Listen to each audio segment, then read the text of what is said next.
नमस्कार साथियों, स्वागत है आपका हमारे channel 21A learning for all में। आज की जो वीडियो है वो आपके जो री एग्जाम होने वाले हैं बीएड फर्स्ट ईयर और सेकंड ईयर के, उसके लिए महत्वपूर्ण है। इस वीडियो हम बीएड सेकंड ईयर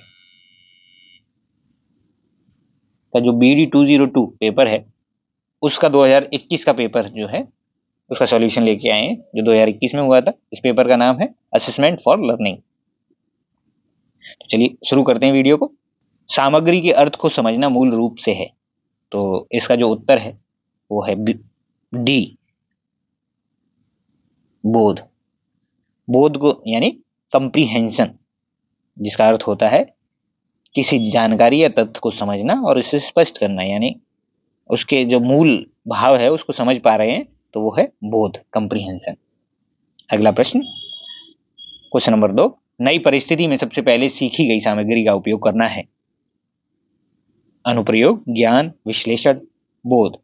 तो इसका सही उत्तर जो है वो है अनुप्रयोग, ए, यानी कि नई परिस्थितियों में पूर्व ज्ञान को लागू कर लेना, पहले से आपको जो जानकारी है जो है अनुप्रयोग। Question number 3। एक नया विचार बनाने के लिए कई विचारों को एक साथ रखना कहलाता है। तो नया विचार बनाने के लिए कई विचारों को एक साथ रखना जो है वो संश्लेषण कहलाता है। अगला प्रश्न, डेटा को दो बराबर भागों में विभाजित करने वाला कहलाता है। तो इसका जो उत्तर है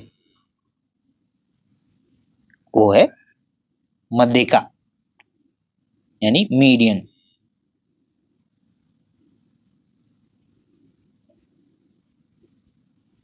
अगला प्रश्न, तो मध्यिका होती है, जैसे बहुत सारे आंकड़े दे रखे हैं,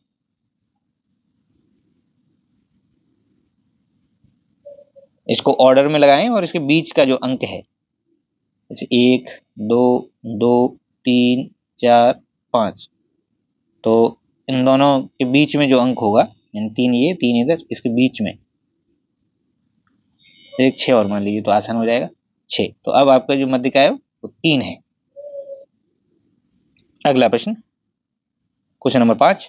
परीक्षण वही मापता है जिसके लिए उसे बनाया गया है। परीक्षण के इस गुण को क्या कहा जाता है? तो परीक्षण का यह गुण जो है उसकी वैधता कहलाती है, वैलिडिटी। तो इसका डी ऑप्शन जो है वो सही होगा, वैधता। अगला प्रश्न, क्वेश्चन नंबर 6। मूल रूप से उद्देश्यों का पहला प्रारूप होना चाहिए। तो इसका उत्तर होगा डी, आकलित, यानी उद्देश्यों का जो पहला प्रारूप जो है वो उसका असेसमेंट हो जाना चाहिए, आकलन हो जाना चाहिए कि उसके क्या प्रभाव होंगे। अगला प्रश्न, अनुदेशनात्मक उद्देश्यों में सम्मिलित है। अनुदेशनात्मक जो उद्देश्य होते हैं वो पाठ्यक्रम में कैसे क्या किया जाएगा और अंत तक क्या समझना है, क्या करना है, इन सब के बारे में ये निर्देश होते हैं। तो ये जो हैं क्रियाएं जो हैं वो क्रियात्मक हैं। तो इसका जो सही उत्तर होगा वो डी, क्रियात्मक क्रिया, यानी एक्शन वर्ब्स। अगला उद्देश्य, अगला क्वेश्चन, क्वेश्चन नंबर 8। संख्यात्मक मान प्राप्त करने की प्रक्रिया को कहा जाता है। तो इसको कहते हैं मापन। Question number 9। सूचना प्राप्त करने की एक औपचारिक और व्यवस्थित प्रक्रिया को मूल रूप से कहा जाता है।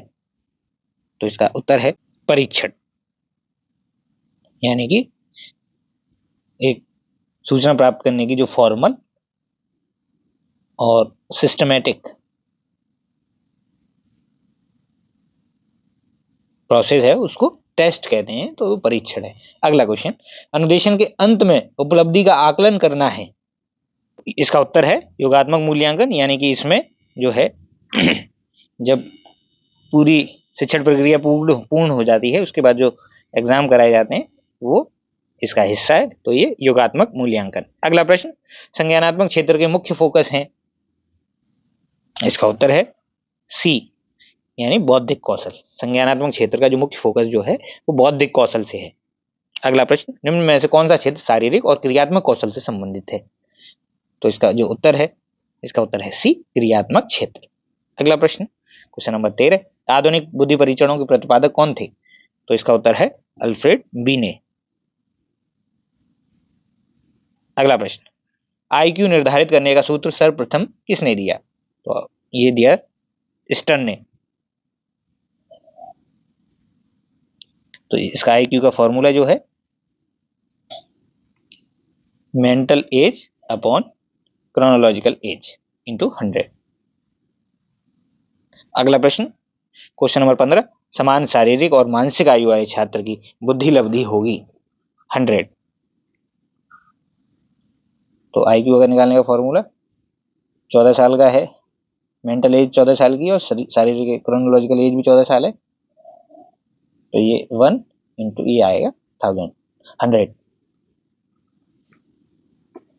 अगला प्रश्न, क्वेश्चन नंबर 16, दृष्टिकोण, मूल्य और रुचियां किस क्षेत्र द्वारा परिलक्षित होती हैं? तो जो दृष्टिकोण जो है ये सब भावात्मक क्षेत्र से परिलक्षित होती हैं। अगला प्रश्न, निबंध प्रकार के प्रश्नों का मुख्य लाभ है? तो छात्रों को सीखने की कठिनाइयों को निदान कर सकते हैं, सरलता से पहचान कर सकते हैं, छात्र उत्तर का अनुमान लगा सकता है, वे जटिल सीखने के परिणामों को माप सकते हैं जिन्हें अन्य प्रकार के प्रश्नों से नहीं मापा जा सकता। इसका उत्तर है द, वे जटिल सीखने के परिणामों को माप सकते हैं। अगला प्रश्न, क्वेश्चन नंबर 18, सबसे व्यापक और लोकप्रिय परीक्षण पद कौन सा है? तो इसका उत्तर जो है वो है बी, बहुविकल्पी, यानी कि बहुविकल्पी प्रकार के जो परीक्षण हैं जो अधिक किए जाते हैं। अगला प्रश्न, क्वेश्चन नंबर 19, आपूर्ति प्रकार परीक्षण आइटम कौन सा है? तो इसका उत्तर है बी, पूर्णता प्रश्न, यानी कंप्लीशन क्वेश्चन।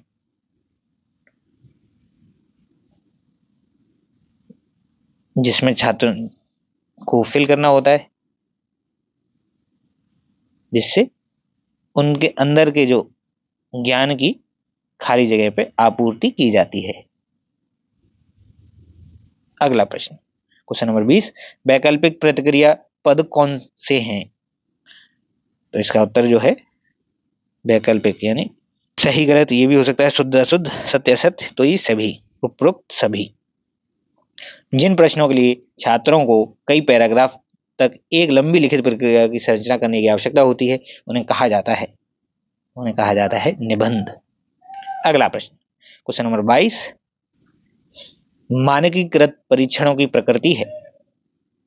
जो स्टैंडर्डाइज क्वेश्चंस हैं, टेस्ट हैं, उनकी जो प्रकृति है वो अपरिवर्तनीय होती है। तो ये डी ऑप्शन, द, अपरिवर्तनीय।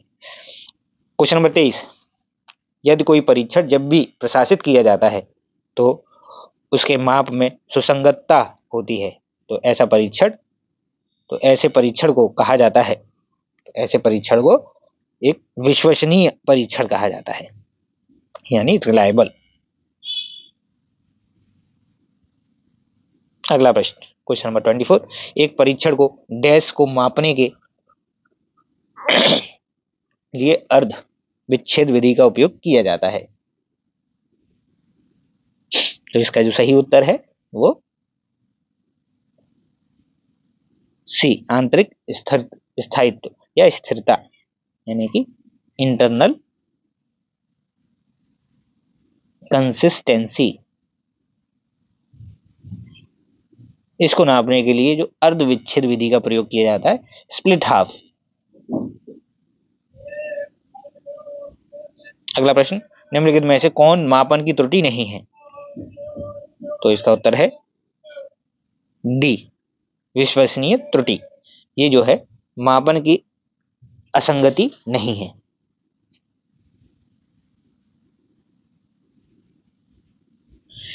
अगला प्रश्न, क्वेश्चन नंबर 26, जिस परीक्षण की विश्वसनीयता जितनी अधिक होगी उसकी वैधता भी अधिकतम होगी। तो इसका सही उत्तर है अ, ए, अधिकतम। निर्माणात्मक मूल्यांकन का उद्देश्य है? तो निर्माणात्मक मूल्यांकन जो होता है उसको बोलते हैं फॉर्मेटिव असेसमेंट।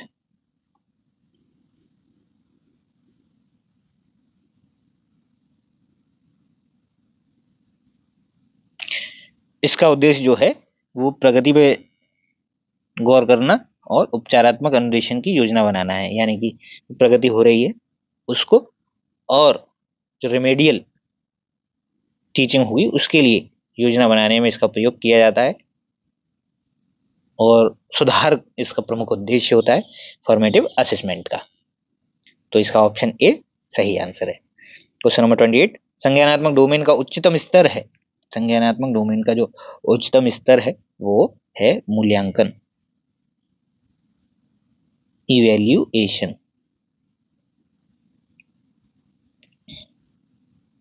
शुद्धता को मापन में कहा जाता है, शुद्धता को मापन में कहा जाता है वैधता। क्वेश्चन नंबर 30, ब्लूम टैक्सोनॉमी में ज्ञान विश्लेषण संश्लेषण का जिक्र करते हुए संकेत मिलता है। इसका जिक्र मिलता है संज्ञानात्मक डोमेन का, तो इसका ए ऑप्शन कॉग्निटिव डोमेन। अगला प्रश्न, ध्यान भंग करने वाला मूल रूप से वह है जो,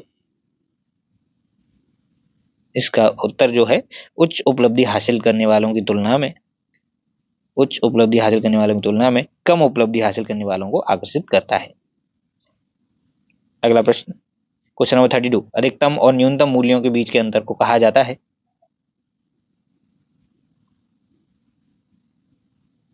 ये प्रसार नहीं, परास, रेंज। तो बी ऑप्शन इसका सही है। कक्षा परीक्षण का मुख्य उद्देश्य क्या है?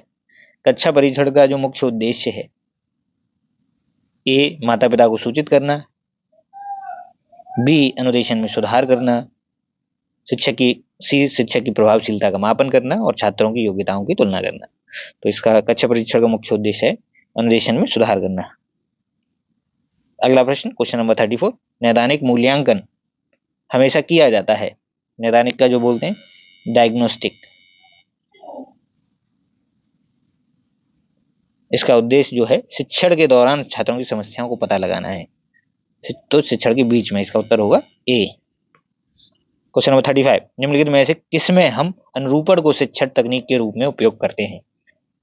तो इसका उत्तर है डी, संक्षिप्त उत्तर। अगला प्रश्न, क्वेश्चन नंबर 36, सही गलत प्रश्नों का सबसे महत्वपूर्ण लाभ क्या है? तो इसका उत्तर जो है, इसका उत्तर जो है वो है ए, निर्माण में आसानी, ए ऑप्शन। अगला प्रश्न, इस वीडियो में हम आपको 50 क्वेश्चन कराएंगे, और आपको अगर कोई सुझाव देना है तो कमेंट में लिखिए आपको किस तरीके से प्रश्न चाहिए, और अगर डिटेल्ड सॉल्यूशन चाहिए तो उसके लिए भी आप कमेंट कर सकते हैं। तो अगला प्रश्न, क्वेश्चन नंबर 37, मापन की मानक त्रुटि मूल रूप से माप है। तो इसका उत्तर है बी, परिवर्तनशीलता। बहुविकल्पीय प्रश्नों का निर्माण करते समय यह आवश्यक है कि मुख्य विचार को प्रश्नों में रखें, सी। इसका उत्तर है सी। भावात्मक क्षेत्र से संबंधित मुख्य उद्देश्य है। भावात्मक क्षेत्र से संबंधित जो मुख्य उद्देश्य है वो है छात्र की ईमानदारी को महत्व देना, बी ऑप्शन। क्वेश्चन नंबर 40, किसी विषय की संगठनात्मक संरचना को जानने के लिए विषय सामग्री को कुछ भागों में विभक्त करने के रूप में किसे जाना जाता है? तो इसका उत्तर है बी, विश्लेषण। तो सी ऑप्शन होगा यहाँ पे। अगला, छात्र की रैंकिंग प्राप्त करने के लिए किस प्रकार की परीक्षा का उपयोग किया जाता है? तो छात्र की रैंकिंग जानने के लिए मानक संदर्भित परीक्षण का प्रयोग किया जाता है। अगला प्रश्न, छात्रों की सीखने की शैली किसके द्वारा निर्धारित की जाती है? छात्रों की सीखने की शैली जो है, तो इसका उत्तर है डी, शिक्षक। अगला प्रश्न, क्वेश्चन नंबर 43, छात्र के मूल्यांकन के परिणाम का उपयोग किया जा सकता है। तो इसका उत्तर जो है वो है डी उपयुक्त सभी। तो उपयुक्त सभी तो मतलब कौन कौन से? तो सीखने के परिणामों की प्रकृति को स्पष्ट करने के लिए, अल्पकालिक लक्ष्य प्राप्त करने के लिए, और सीखने की प्रकृति से संबंधित प्रतिक्रिया प्रदान करने के लिए। तो उपयुक्त सभी। मानक संदर्भित मूल्यांकन बल देता है। ए ऑप्शन छात्र के प्रदर्शन का विवरण, व्यक्तियों की पहचान, दोनों। तो दोनों, सी ऑप्शन इसका सही है। अगला प्रश्न, लघु उत्तरीय प्रश्नों से छात्र की क्षमता का आकलन किया जा सकता है। तो लघु उत्तरीय प्रश्नों से छात्रों की क्षमताओं का आकलन किया जाता है। क्वेश्चन नंबर ए, विशिष्ट जानकारी का स्मरण। क्वेश्चन नंबर 46, व्यवहार के मापन के लिए किस प्रकार का उपयोग किया जाता है? व्यवहार के मापन के लिए टेस्ट लिए जाते हैं। निम्नलिखित में से सही अनुक्रम है। सही अनुक्रम जो है, परीक्षण, मापन, आकलन और मूल्यांकन। A option. एक वर्ग अंतराल में अंकों की संख्या है। एक वर्ग अंतराल में अंकों की संख्या जो है उसको आवृत्ति कहा जाता है, फ्रीक्वेंसी। अगला प्रश्न, क्वेश्चन नंबर 49, एमसीक्यू में गलत विकल्प होते हैं विचलित करने वाले। C option. क्वेश्चन नंबर 50, यदि किसी छात्र की शारीरिक आयु 10 वर्ष होगी और मानसिक आयु 12 वर्ष है तो उसका आईक्यू होगा। तो हमने जैसे आपको फॉर्मूला बताया, IQ upon M A upon C A into 100। यानी शारीरिक आयु है 10 वर्ष, मानसिक आयु है 12 वर्ष, और ये हो गया 100, यानी कि 120 आईक्यू होगा उसका। B option. तो ये रहे आज के 50 प्रश्न। वीडियो अच्छी लगी हो तो लाइक कीजिए, हमारे चैनल को सब्सक्राइब कीजिए, और ऐसी वीडियो चाहिए तो कमेंट कीजिए और अपने दोस्तों के साथ शेयर कीजिए। Thank you.